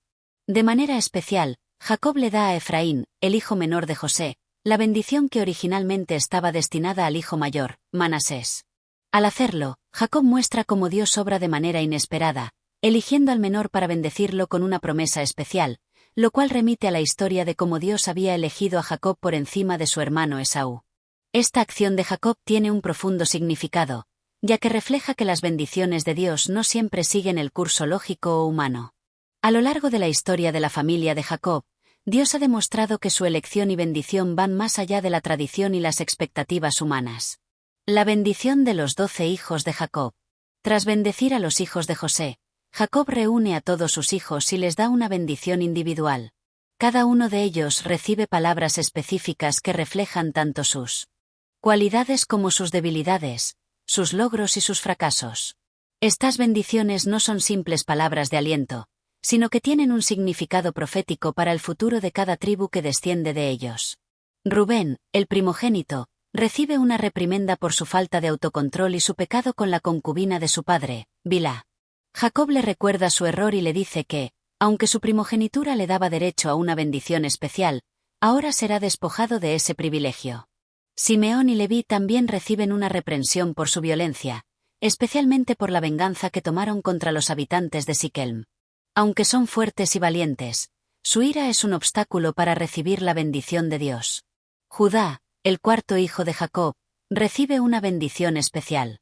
Jacob profetiza que de su linaje vendrá un gobernante poderoso, lo cual es una referencia a la futura dinastía de David, de la cual surgirá el Mesías. Esta bendición es clave en la historia de la salvación, pues se considera que Jesús desciende de la tribu de Judá. Zabulón, Isacar, Dan, Gad, Aser, Neftalí y José también reciben bendiciones que reflejan sus características y el destino de sus descendientes. En particular, la bendición de José es destacada. Jacob le dice que será bendecido más que sus hermanos, que recibirá tierras fértiles y será elevado por encima de sus enemigos. Benjamín, el hijo menor, es descrito como un lobo rapaz, haciendo referencia a la fortaleza y valentía de su descendencia, aunque se menciona que sus descendientes serán una tribu pequeña pero valiente. La unificación de las tribus de Israel. Jacob termina su bendición a sus hijos instándolos a que sean fieles a Dios y sigan sus caminos. Les recuerda la importancia de vivir en obediencia a las leyes divinas y les señala que, aunque ellos serán una nación dividida en 12 tribus, son todos parte de un mismo pueblo. La unidad de las tribus será clave para su éxito y prosperidad en el futuro. La muerte de Jacob. Después de bendecir a sus hijos, Jacob se reclina sobre su cama y da sus últimas instrucciones. Les dice que cuando muera, lo lleven a la tierra de Canaán para enterrarlo junto a sus padres en la cueva de Macpela, como él había prometido. Estas instrucciones reflejan su deseo de ser enterrado en la tierra que Dios había prometido a sus antepasados. Jacob muere a la edad de 147 años, y su muerte marca el fin de una era. La familia de Jacob, ahora establecida en Egipto, se prepara para vivir en la tierra extranjera mientras siguen siendo fieles a las promesas de Dios. Este capítulo es clave en la historia de la familia de Jacob, ya que, a través de sus bendiciones, Jacob no solo otorga bienes materiales y prosperidad a sus hijos, sino que también profetiza sobre su destino como nación. Las palabras de Jacob tienen un gran peso, pues son una guía para el futuro de las tribus de Israel. Jacob, al dar su bendición a sus hijos, reafirma que el destino de cada uno está en las manos de Dios. Las bendiciones no son solo recompensas por el comportamiento pasado, sino también indicaciones de lo que está por venir, lo cual subraya la soberanía de Dios en la vida de su pueblo. Este capítulo también pone de manifiesto la importancia de las decisiones personales y sus consecuencias. Mientras algunos hijos reciben alabanzas, otros enfrentan advertencias y reprimendas. Este contraste entre bendición y corrección refleja la justicia divina y la necesidad de vivir en fidelidad y rectitud. Capítulo 18. La muerte de Jacob y el lamento de sus hijos. Este capítulo se centra en el último acto de la vida de Jacob, quien, tras haber bendecido a sus hijos y dado instrucciones sobre su sepultura, fallece. El relato de su muerte y el lamento de sus hijos subraya el profundo respeto y el amor que la familia de Jacob tenía por él, así como la transición hacia una nueva etapa para los descendientes de Israel. La muerte de Jacob. El capítulo comienza con la muerte de Jacob. Después de haber vivido una larga vida, marcada por altibajos, desde la lucha con su hermano Esaú hasta su reconciliación con él, y desde sus bendiciones hasta su encuentro con el faraón de Egipto, Jacob siente que ha cumplido su misión en la vida. En sus últimos momentos, se recuesta en su cama y, rodeado de sus hijos, cierra los ojos. Antes de morir, Jacob había hecho que sus hijos le prometieran llevar su cuerpo a la tierra de Canaán, específicamente a la cueva de Macpela, donde él mismo y sus antepasados, Abraham e Isaac, descansaban. Este deseo refleja la conexión de Jacob con la promesa divina de que la tierra de Canaán sería la herencia de su descendencia, y su deseo de ser enterrado en esa tierra es un acto de fidelidad a la promesa de Dios. La reacción de sus hijos. La muerte de Jacob es un momento de gran dolor para sus hijos. Ellos, que habían recibido las bendiciones y advertencias de su padre, se sienten profundamente afectados por su partida. El lamento por su muerte es intenso y muestra el vínculo emocional que existía entre Jacob y sus hijos, así como el respeto que sentían por él como líder de la familia y como patriarca de las futuras tribus de Israel. Cuando Jacob muere, sus hijos se preparan para cumplir su último deseo de enterrarlo en Canaán. Este acto de fidelidad a su padre refuerza el legado de Jacob como un hombre comprometido con las promesas de Dios, y la dedicación de sus hijos a cumplir su voluntad muestra el respeto hacia las enseñanzas y la vida ejemplar de Jacob. El lamento de los egipcios. La muerte de Jacob no solo conmueve a su familia, sino que también tiene un impacto en la corte de Egipto. El faraón, que había conocido a Jacob durante su estancia en Egipto, muestra su respeto por él. Los egipcios, quienes habían sido testigos de la sabiduría y la dignidad de Jacob, lamentan su muerte de manera solemne. Este lamento refleja el reconocimiento de la importancia de Jacob no solo para su familia, sino también para el reino de Egipto, con el que había mantenido una relación cordial. El funeral de Jacob. Tras la muerte de Jacob, sus hijos se preparan para cumplir el juramento que le hicieron. El proceso de su sepultura es un acto de honor y dignidad, que se lleva a cabo con gran solemnidad. Los hijos de Jacob, acompañados de un séquito de hombres de Egipto, emprenden un largo viaje hacia Canaán. El faraón permite que los hijos de Jacob lleven su cuerpo hasta la tierra prometida, mostrándose generoso y respetuoso con las costumbres de la familia de Jacob. Este funeral se convierte en una especie de peregrinaje, en el que se trasladan los restos de Jacob desde Egipto hasta la tierra de Canaán, lo que subraya el fuerte vínculo que Jacob tenía con la tierra prometida. Al llegar a la cueva de Macpela, sus hijos lo entierran junto a sus antepasados, cumpliendo así con su último deseo. Esta tumba se convierte en un símbolo de la conexión de la familia de Jacob con la tierra prometida y el pacto divino que Dios había hecho con sus ancestros. La reconciliación con José. Uno de los momentos más significativos de este capítulo es la interacción entre los hermanos, especialmente entre José y sus hermanos, después de la muerte de Jacob. A pesar de que José había perdonado a sus hermanos por haberlo vendido como esclavo, ellos temen que, ahora que Jacob ha muerto, José busque venganza por lo que le hicieron en el pasado. En este momento, los hermanos de José se acercan a él y le piden perdón por sus actos. Ellos envían un mensaje a José, diciéndole que, antes de morir, su padre les había pedido que pidieran perdón por su pecado. Este acto de humillación por parte de los hermanos refleja su miedo y su arrepentimiento por lo que hicieron. Sin embargo, José responde con bondad y perdón, reafirmando su amor por ellos. Les recuerda que lo que hicieron fue parte del plan de Dios para salvar a la familia en tiempos de hambre. José les asegura que no buscará venganza y que, en lugar de eso, continuará cuidando de ellos y de sus hijos. Este momento de reconciliación entre José y sus hermanos es un símbolo del poder del perdón y de cómo, incluso después de grandes ofensas, el amor y la bondad pueden prevalecer. La promesa de José. Al final del capítulo, José reafirma su compromiso de cuidar de su familia, y les hace una promesa, que los llevará de regreso a la tierra prometida cuando sea el momento adecuado. Esta promesa de José es un recordatorio de que la familia de Jacob no solo pertenece a Egipto, sino que, en última instancia, su destino está vinculado a la tierra de Canaán, como parte del plan divino. José, aunque se queda en Egipto, se compromete a ser el líder y protector de su familia, y asegura que la promesa de Dios de darles la tierra de Canaán se cumplirá, aunque aún falten muchas generaciones para que eso ocurra. El capítulo 18 refleja el fin de una era y el comienzo de una nueva etapa en la vida de los descendientes de Jacob. La muerte de Jacob marca la transición de la familia de Israel hacia una nueva fase de su historia, en la que tendrán que enfrentar desafíos, pero también vivir bajo la promesa de que la tierra prometida será suya.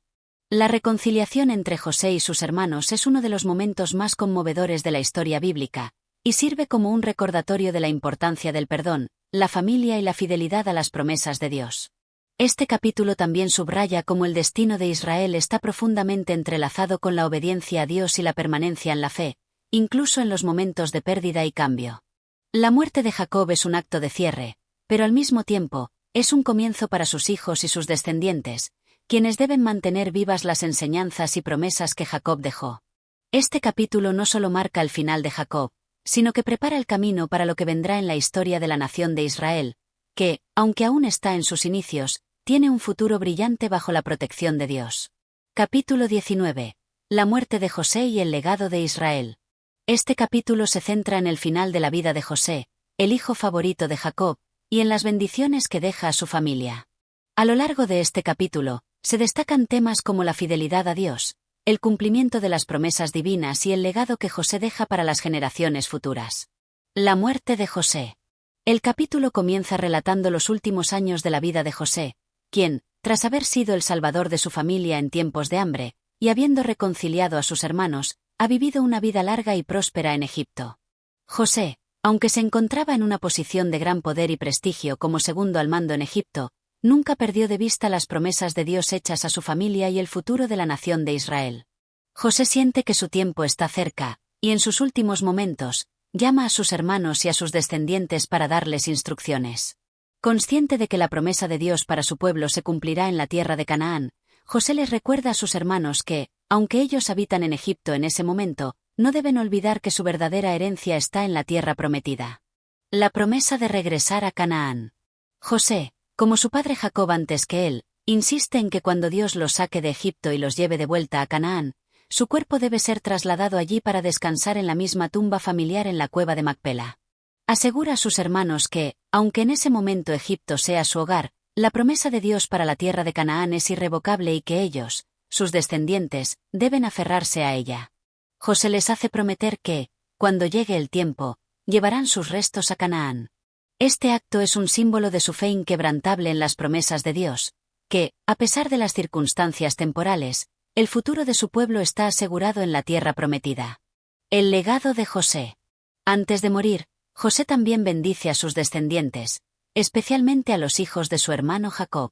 A través de estas bendiciones, José no solo les deja una herencia material, sino también un legado espiritual que debe guiar a las futuras generaciones. A través de sus palabras, José subraya la importancia de mantenerse fiel a Dios, de seguir su voluntad y de no dejarse llevar por las tentaciones de Egipto o cualquier otro lugar en el que pudieran vivir. El legado de José no es solo un legado de prosperidad material, sino también de fidelidad a las promesas de Dios. Su vida y su fe sirven como un modelo para los israelitas, mostrándoles cómo mantenerse firmes en su confianza en Dios, incluso en medio de las adversidades y de los cambios. La muerte de José y su sepultura. Finalmente, José muere a la edad de 110 años, una vida que estuvo marcada por la fidelidad a Dios y la obediencia a su voluntad. Como se había prometido, el cuerpo de José es embalsamado, y sus hermanos, siguiendo sus instrucciones, lo guardan en un ataúd en Egipto. Este acto de guardar los restos de José en Egipto simboliza el fin de una era y la espera de la liberación del pueblo de Israel. Aunque José muere en Egipto, su fe y su legado perduran a través de su familia y su pueblo. La esperanza de la promesa. El capítulo concluye con una reflexión sobre el futuro de la nación de Israel. Aunque los israelitas permanecen en Egipto por el momento, se reafirma la esperanza de que, en algún tiempo, Dios los liberará y los llevará de regreso a Canaán, tal como lo prometió a Abraham, Isaac y Jacob. La muerte de José no es solo el final de su vida, sino también el comienzo de una nueva fase en la historia de Israel. Su legado sigue vivo en la fe y en las promesas de Dios, y sus descendientes deben mantener la esperanza y la confianza en que, al final, las promesas divinas se cumplirán. El capítulo 19 marca el cierre de un ciclo en la historia de la familia de Jacob y el comienzo de una espera que se extenderá por generaciones. La muerte de José es el fin de una era de liderazgo, sabiduría y fe, pero su legado permanece como un faro de esperanza para las generaciones futuras.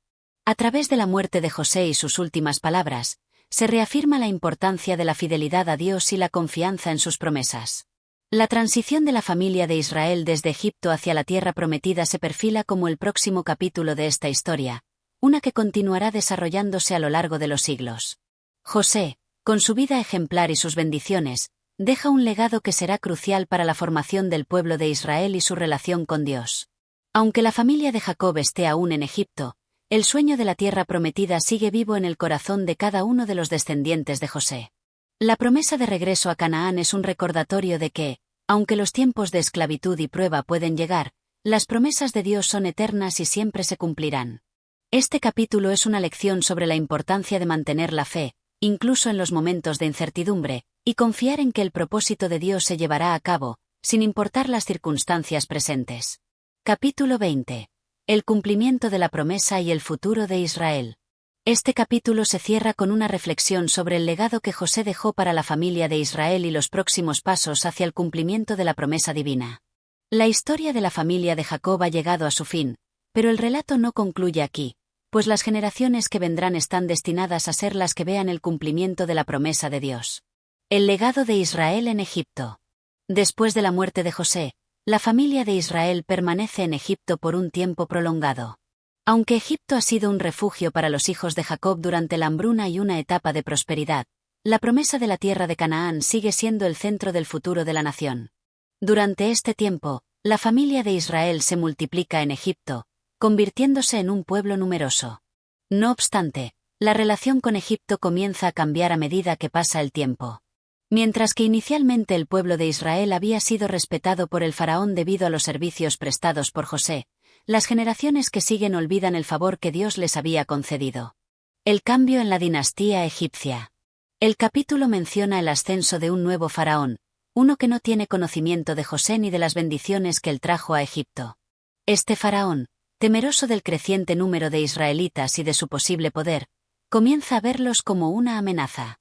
Por lo tanto, decide esclavizar al pueblo de Israel para evitar cualquier rebelión o desafío a su autoridad.